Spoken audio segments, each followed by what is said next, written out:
All right. Well, Be the two, big be two of news. us. The big news we have, it's been about a week, but things are moving very quickly in the world today. And so it's still within the week that Yahya Sinwar, the Hamas leader, was killed in Gaza. Very big story, very big news. But the big thing that I wanted to zero in on it, about it, David, was about Mr. Sinwar's wife.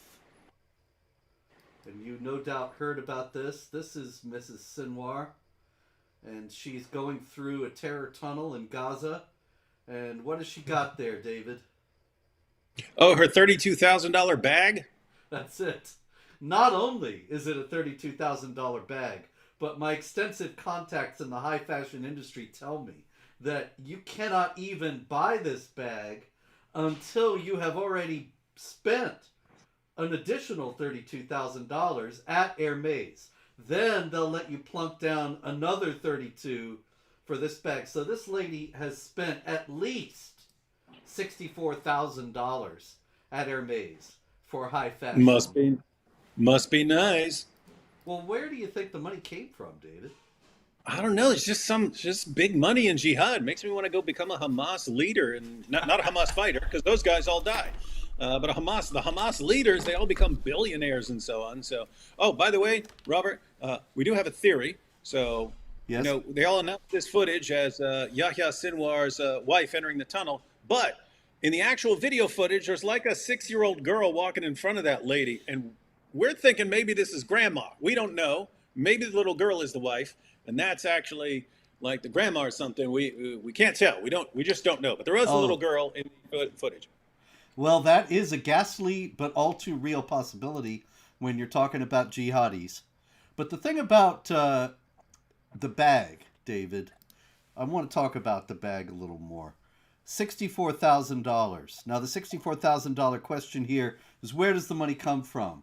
Where is it that they are able to uh, spend this money for something like this? Well, they've got billions of dollars in humanitarian aid pouring into Gaza.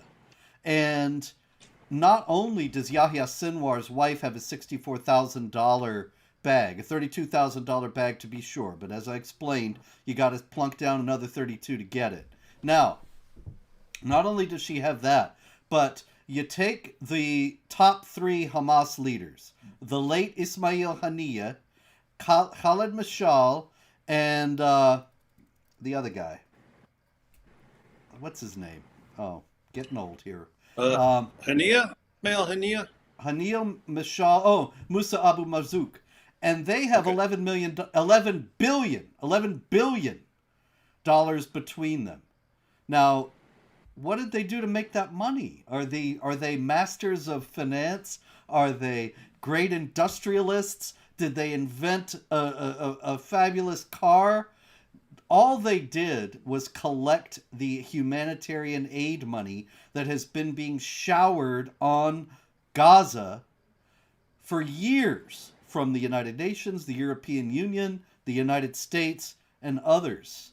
And these guys have gotten rich. It's the biggest scam in the world that they say these our people are starving and we need your help, and then they siphon the money off and they are living, buying high fashion bags and living in luxury. And Yasser Arafat was, I think he's the one who came up with this brilliant tactic because he died a billionaire as well. But he wasn't just getting the aid. He would, hey guys, if you want me to keep things quiet on the Palestinian front for your administration, just give me X millions of dollars and I'll keep the jihadis at bay. If you don't give me the millions of dollars, there's going to be a lot of unrest and it'll look really bad for whatever administration or of whatever country you have. And so this guy becomes a billionaire. And then, yeah, the rest of the guys, I don't know if they still take payoffs to keep things quiet or something like that, but you don't need to because if you were the elected government of Gaza, which Hamas was, then the aid money goes to you and you funnel it to all your leaders. But you're right, it's a complete total scam. Let's keep sending in all this aid money. And these terrorist leaders, they pocket it. Their kids are driving Bugattis around and stuff in various Arab countries, and they're sending people to the front lines. And even this right here, I mean, this was October 6th. They know what was happening. They know what was happening.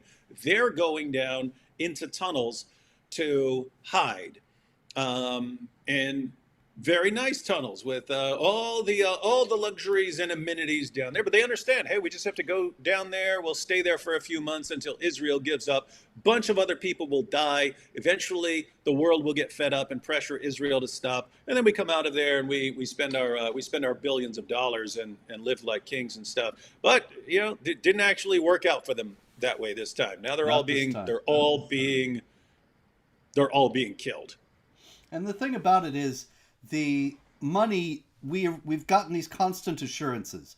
The Biden administration, I think Biden himself said, I will make sure that no, this money better not go to Hamas, when he announced after October 7th, $100 million, now it's up to $1 billion in humanitarian aid for Gaza. And he said, if I find out this money's gone to Hamas, I'm going to be really mad. But he didn't really say that he was going to do anything, because he can't do anything, because the money will go to Hamas, and there's no force in Gaza that can prevent it from going to Hamas.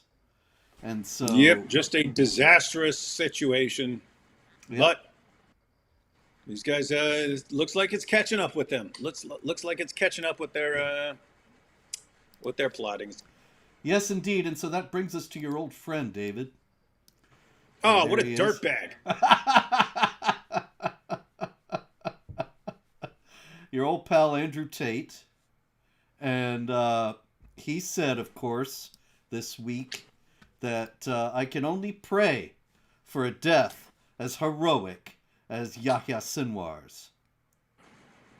Yeah, and so that's Andrew Tate praying for a death as heroic as a man who sent people to carry out a terrorist attack while he took his family to hide underground, spent a year in hiding while other people died, and then got killed because the IDF was closing in on that tunnel, so he had to go find another place to hide, and actually got killed by accident when he was sneaking out for another place to hide. And so that's how Top G himself wants to die. Very heroic, very noble, running from hole to hole like a rat.